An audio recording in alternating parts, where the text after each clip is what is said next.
যদি একসঙ্গে পুজোয় বসো তাহলে এই বাড়ির লোক কিন্তু বর্ষার ব্যাপারটা জেনে যাবে। আমি জানি না তোমার সমস্যাটা কি, কিন্তু যা করবে সাহসের সঙ্গে, চোখে চোখ রেখে করবে। আমি এবার ঠিক 3 গুনবো, তার মধ্যে আপনাকে উঠতে হবে। 1 2। আরে কি হলো একই?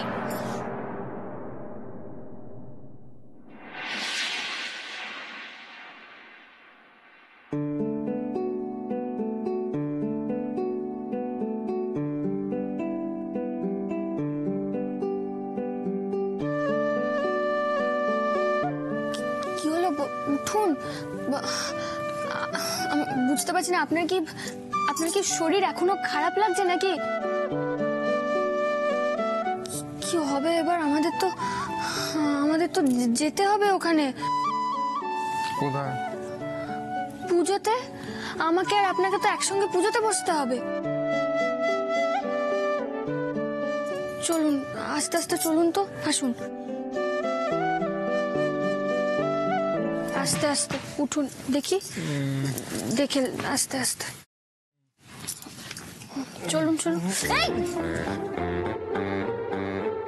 যেতে তো পারছি না। ঋষি,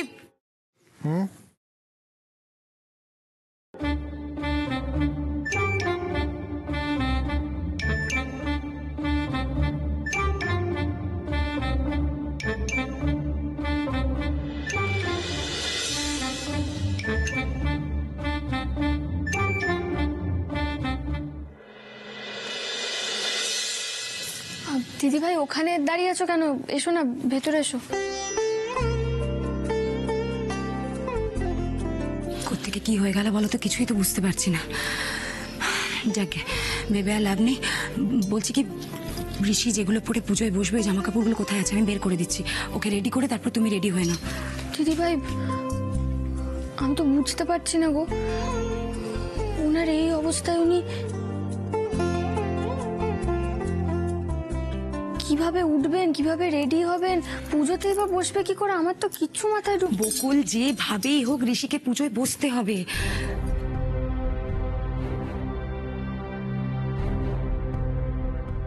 দেখো, এমনিতেই গুরুদেব বলেছেন সন্ধ্যে 7টার মধ্যে পুজোয় বসতে হবে, তাহলে শুধু ঋষির নয় এ বাড়ির সকলের অমঙ্গল হবে। সন্ধ্যে 7টা? তার মানে হাতে আর মাত্র 8 ঘন্টা।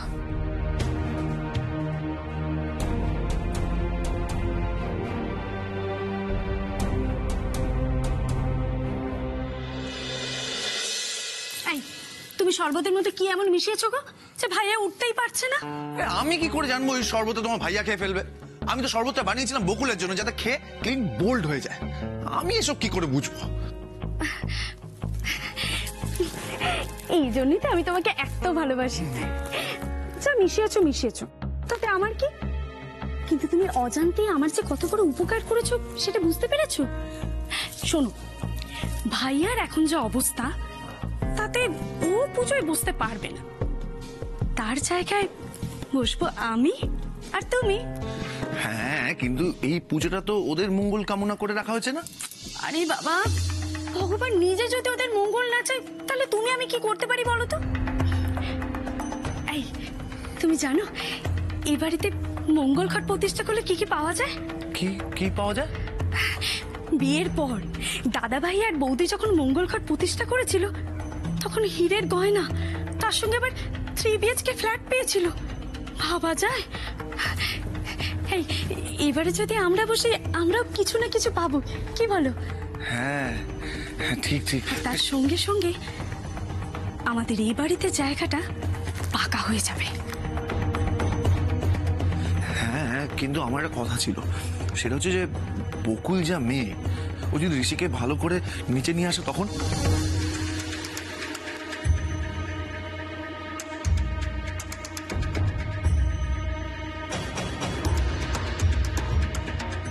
মাম্মা, পাপা, সবাই তোমাদের পুজোয় ডাকছে, চলো।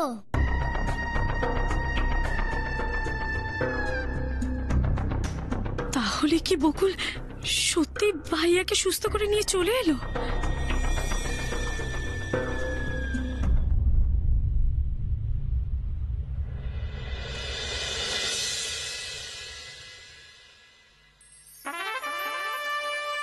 গোছগাছ করছো জানো? করে নাও করে নাও, বাবা গাড়ি পাঠাচ্ছে, এসে গেলেই আমরা চলে যাবো, ঠিক আছে? ও আচ্ছা, এতক্ষণ যখন আমি বলছিলাম তোমাদের বাড়ি যাওয়ার কথা, তখন তো মাঠামির ইচ্ছের দোহাই দিচ্ছিলে, নানা রকম নিয়মের দোহাই দিচ্ছিলে, আর যেই বাবা ফোন করলে অমনি এক পায়ে রাজি না বাড়ি যাওয়ার জন্য। সেটা তোমার জন্যে। দেখো, বাবার মেজাজটা ভালো থাকতে থাকতে যদি বাবাকে পটিয়ে নিতে পারো তাহলে বাড়ির রাজরানী তুমি। তাই জন্যই বলছি, চলো তাড়াতাড়ি চলো, গুছিয়ে নাও।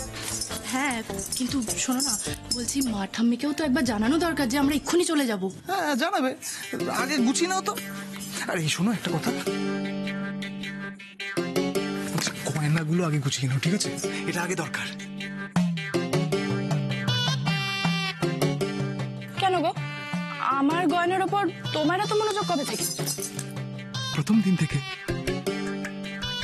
জানো, প্রথমবার শ্বশুর বাড়ি যাচ্ছ, গয়না না পরে গেলে কুণালের বউ হিসেবে মানাবে তোমাকে? হ্যাঁ, সুন্দর সুন্দর গয়না পরবে, পরবে। হ্যাঁ,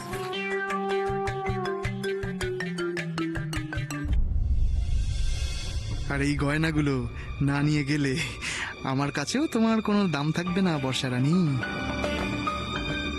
একবার গয়নাগুলো হাতিয়ে নি তোমার কাছ থেকে, তারপর তোমার মতো একটা ময়লার পুটলিকে আস্তা করে ফেলে দিতে কুণাল বোসের 2 মিনিটও সময় লাগবে না। বর্ষা, এ কি বর্ষা, তুই ব্যাগ গোছাচ্ছিস কেন? হ্যাঁ মা, আমি আর কেশব এক্ষুনি চলে যাব।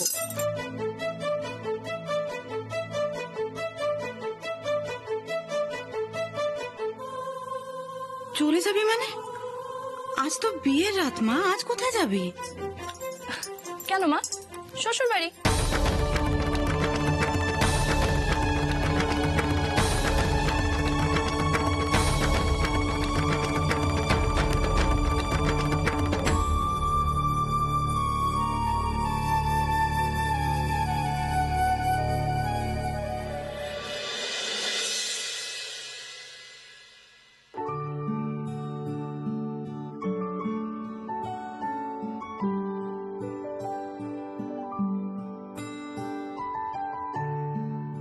কোথায় গিয়েছিলে তুমি?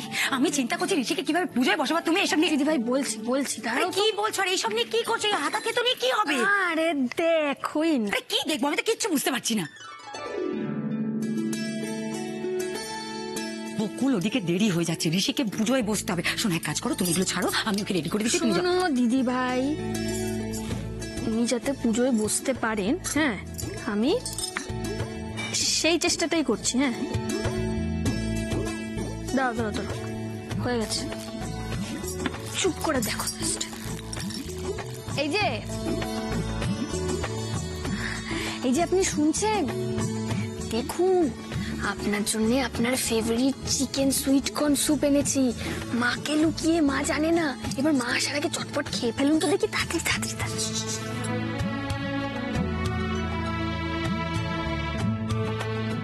এই বকুল, কি করছো? কি বলো, তোমার মাথায় ঢুকছে না কিচ্ছু। নিন। Chicken sweet corn soup.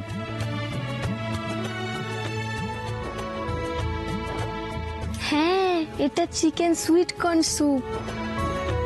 বুঝতে পারছেন না তো? একবার খেয়ে দেখুন তো, টেস্ট করে দেখুন তো কেমন হয়েছে চিকেন সুইট কর্ন স্যুপটা। নিন। হ্যাঁ।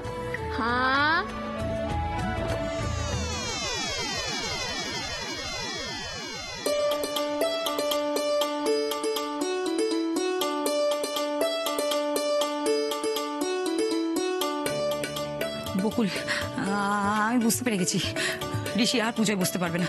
তুমি এগুলো যা করছো, এতে আদৌ কিছু লাভ হবে? কিচ্ছু লাভ হবে না। ও পুজোয় বসে হয়ে গেল। হ্যাঁ।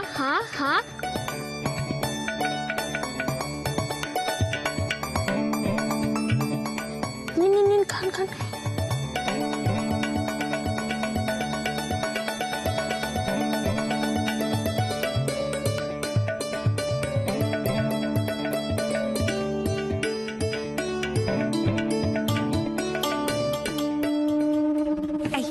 এদিকে শোন, তোদের ছোট মামাই পুজোয় বসে গেছে? না তো, সেই জন্য দিদুনার দাদার বড্ড মন খারাপ। ওইখানে তো সবাই ভাবছে কখন আসবে ছোট মামাই। তোমরা এখানে বসে বসে কি করছো মাম্মা? চলো না।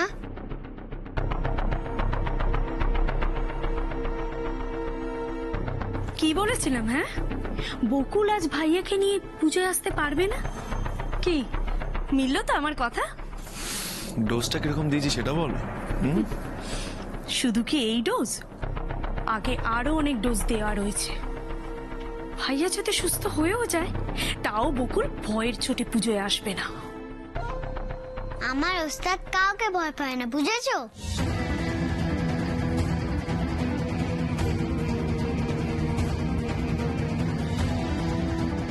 এই, শুধু মুখে মুখে কথা না, একদম চুপ। যা যা এখান থেকে। আমার পেটে জন্মে বকুলের কি করে এতটা নেওয়াটা হলো কে জানে।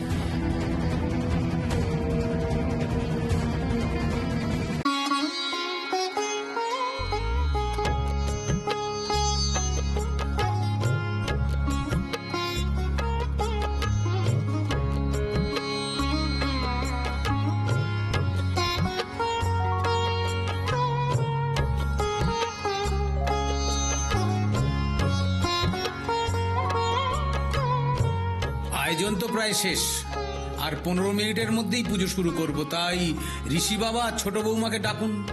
হ্যাঁ ডাকবো তো, কিন্তু ওরা তো এখনো এলো না, কি ব্যাপার বলো তো? মা, আমার মনে হচ্ছে ঋষি আসতে পারবে না।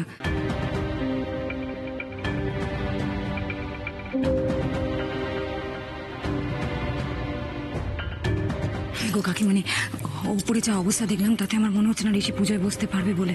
বলছিস টা? হ্যাঁ গো, দিদিভাই তো ওদের দুজনের মঙ্গলের জন্য পুজোটা রেখেছে আজকে।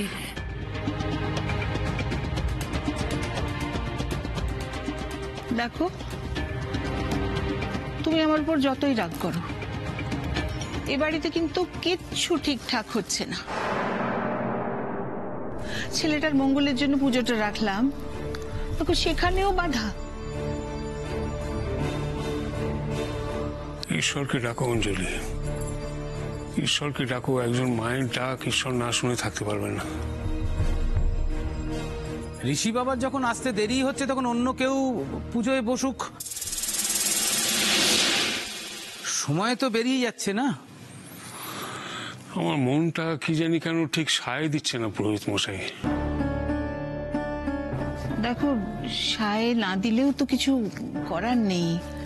ঋষিরা যখন আসতে পারছেই না, তখন ওই অদিতি রোহনরা বরঞ্চ বসুক।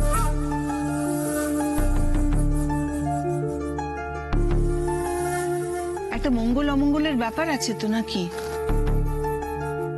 আমি একবার ছুটে গিয়ে দেখে আসি ছোটদা ভাইয়ের অবস্থা কেমন। যা তো। দাঁড়া বাবা, আমি বলছিলাম যে দাদা ভাইয়ের বৌদি তো এর আগেও এই পুজোয় বসেছে, কিন্তু আমরা কোনোদিনও জোড়ায় এই পুজোয় বসে ঘর স্থাপন করিনি। মানে তোমাদের কারোর আপত্তি না থাকলে আজকের পুজোয় আমি আর সৌরভ বসতে পারি।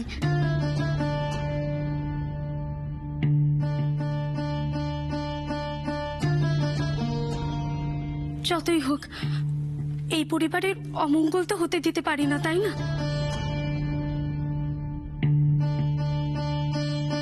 তাহলে ওনাদের দিয়েই পুজো শুরু করি। করুন।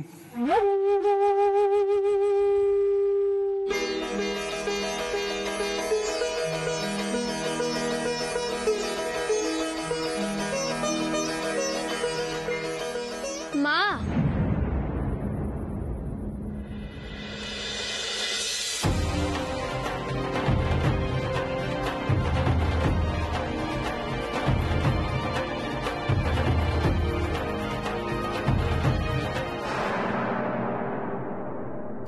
কি হয়েছে বৌমা?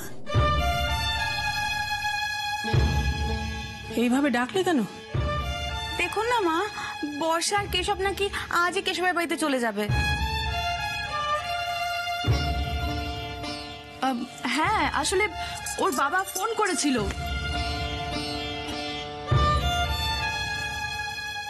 উনি গাড়িও পাঠাচ্ছেন। আসলে উনি আজই ওনার পুত্রবধূর মুখ দেখতে চান।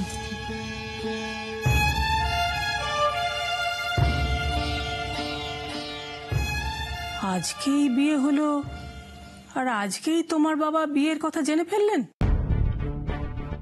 আসলে মানে আমি তো বাবার একমাত্র ছেলে, বাবাকে না বলে কোনোদিন কোনো কাজ করি না।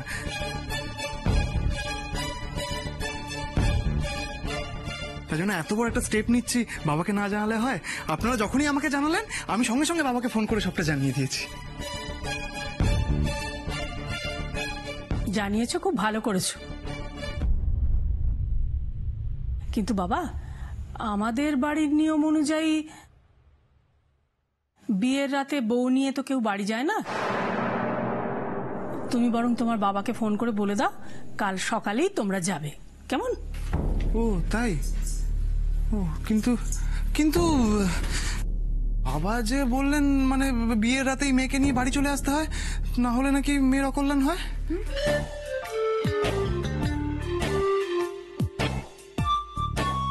হ্যাঁ, হাত জোর করছি, মানে আমি তো ওকে বিয়ে করেছি, আজকেই নিয়ে চলে যেতে চাই বাবার নিয়মে, কারণ আমি বর্ষার কোনো রকম অকল্যাণ চাই না।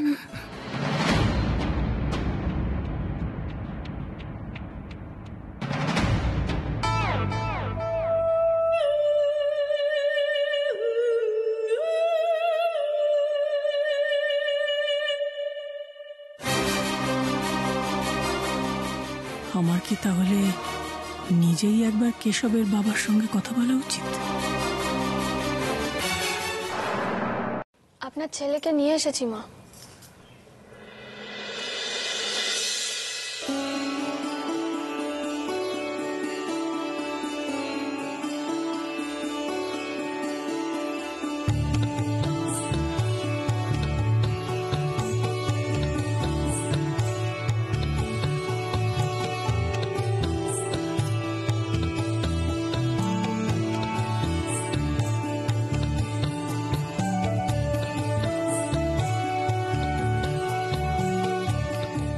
তুমি তো একেবারে মিরাকেল করে দিয়েছো। সত্যি তুমি এমন ভাবে বলে না, 5 মিনিটের মধ্যে ঋষি এইভাবে নিচে নেমে আসবে আমি তো ভাবতেই পারি। ভাবতে পারোনি তো, কিন্তু আমি বুঝতে পেরেছি বকুল ঋষিকে কি খাইয়ে একদম সুস্থ করেছে। কি গো? সে গল্প নয় পরে হবে। বাবা বাবা বলছিলাম কি, এখন তো ঋষি বকুল ওরা দুজনেই চলে এসেছে, এখন পুজোয় তো বসতে পারে, তাই না? হ্যাঁ হ্যাঁ হ্যাঁ, এসো এসো, তোমার চলে এসো, বসো। হ্যাঁ রে বাবু, এখন শরীরটা ভালো লাগছে তো বাবা? আমি একদম ঠিক আছি। ঠিক আছে, আয় আয়, তুই ধীরে ধীরে আয়, পুজো বসবি, আয় আয় আয়। বকুল এসো।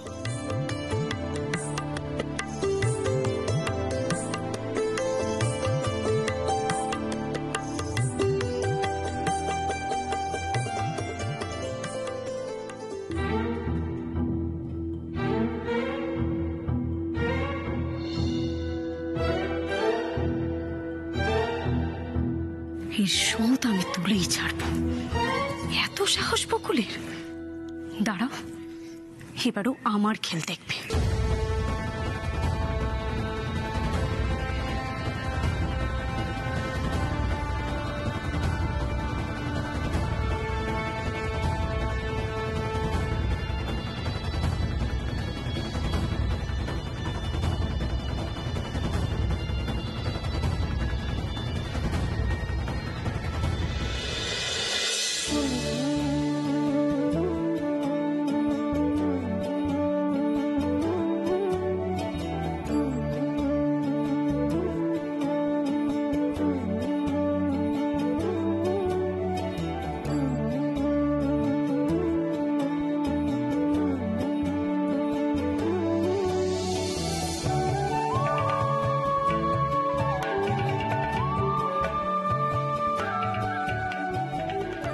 আমি আর ভয় পাবো না ঠাকুর।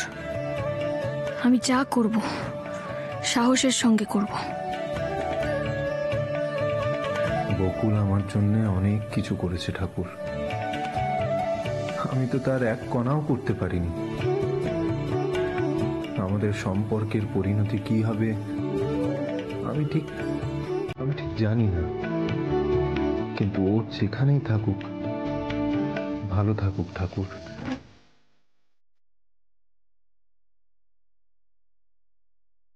কথায় বলে না, যা শেষ ভালো তার সব ভালো। তোমার প্রার্থনা ঈশ্বর শুনেছেন অঞ্জলি।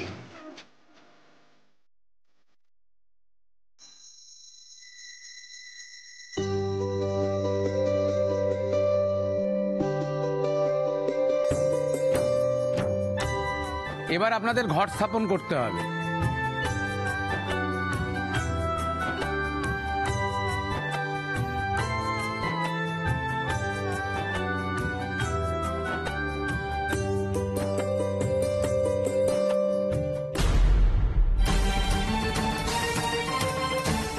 এটা কি হলো?